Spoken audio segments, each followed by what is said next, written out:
YouTube, and welcome to another beer review with me, Peter, the Master of Hobbits. Today's beer review is beer review number 150. So I got a pretty special beer for you guys.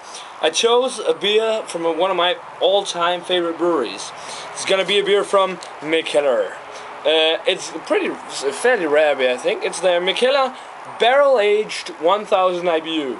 I did a review of their 1000 IBU back in, what was it, April I think, and I really loved it. This one is aged in whiskey barrels, so I'm pretty sure it's going to be still quite good, but it's also probably going to be woody and maybe even like you might get some notes of vanilla and such. But I got some info here. It says a double imperial IPA brewed with hops, water, hops, malt, hops, yeast, and hops, just like the original. And it says aged on whiskey in whiskey barrels. It's a 375 milliliter bottle. It's a 9.6% alcohol, and it's of course 1000 IBUs. It's a beer I've really been looking forward to try, which I only recently starting to get this barrel-aged version. I'm not sure if I'm gonna like this more, but we'll see. Okay, that was strange. Look at that. I'm not sure if this is the 1000 IBU just in a different wrapping. It is probably the barrel-aged IBU. It's just in the same bottle as the regular IBU. Get ready for a pop. Again, this one didn't really pop at all. Okay, this is definitely the barrel-aged version. You can really smell the wood just from smelling the cork. But it still smells quite hoppy as well. It actually looks a bit darker than the standard 1000 IBU. But let's pour it into this Guldendraak Tulip. Oh man, I'm looking forward to trying this beer. Wow, it's dark. Oh my god. It's the color it's absorbed from the whiskey barrels. Oh my god, it's dark. That's sick. It's probably the darkest IPA I've ever seen.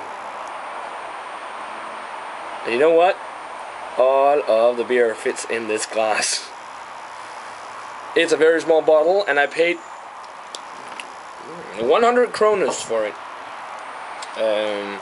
It was actually pretty expensive for such a small bottle, but when you buy a Mikkeller beer, it might be that expensive, but usually you get something way worth your money. But wow, look at that color. It's like a dark brown, or maybe a dark, extremely dark red. It looks brown to me though, very murky and muddy looking. The head is like brown as well, like a tan head. This almost looks like a barley wine. But the color is of course from the whiskey barrels it's been aging on. But wow, definitely the darkest IPA I've ever seen, man. Wow, that surprised me. Let's check out the aroma. Wow.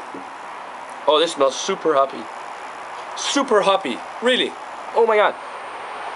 Just like the same like juicy hoppy aroma like the regular 1000 IBU had, but this then on top of that you get like a peat smoked malt maybe. Like it really reminds me of some. It's just a slight note of smokiness, like you get in with a beer that's brewed with peat smoked malt. Definitely also the wood, definitely. There isn't much whiskey in the aroma though. Maybe just a slight amount. But it doesn't smell as hoppy because of the woody notes. Still a nice aroma, but let's dig in and look at that hair. That's just nice and creamy. I don't know if you can see that, and I think it's gonna leave some awesome lacing. Sorry guys, yeah, let's give this beer a taste.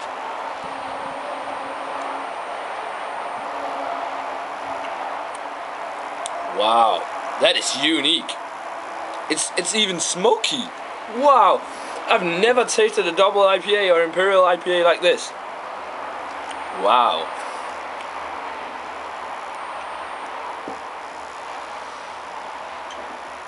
At first, when you take your first sip, the initial thing that just hits me is the wood. And then in the aftertaste, you get a smoky note. Oh my god. But again, it's still super bitter. There's a lot of bitterness from the hops. And it isn't as juicy as the 1000 IBU, and it's still super dry, really. Like I said, with the 1000 IBU, it's like eating sand. Almost. Yeah, first you get some like a grapefruity, hoppy flavor, along with some pine, a slight amount of warming alcohol, and then in the aftertaste, it's just wood, whiskey, and just smoke. That is just unique. Wow.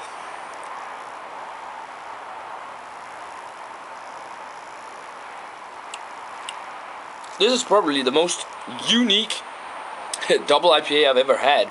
I still prefer the regular 1000 IBU though, because it's more juicy and more like fresh tasting, like tastes like fresh squeezed hop juice. This one doesn't as much, but it's still got a lot of hoppy flavors.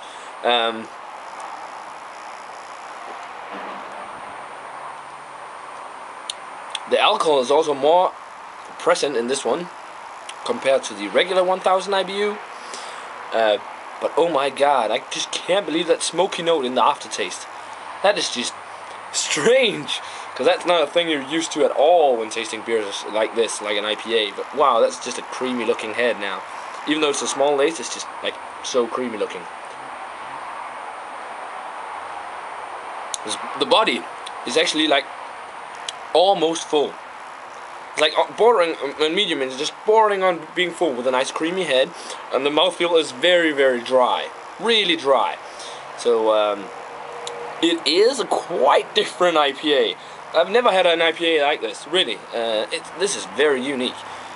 I just can't believe it tastes like whiskey and like smoked malts and wood, along with like super hoppy flavors and grapefruit. But a thing though I'm not too keen on is that the wood and the whiskey, along with the slight smoke note, not really the smoke note, but the whiskey and the wood, sort of overpowers the flavors of grapefruit and pine, which is like flavors I love in double IPAs.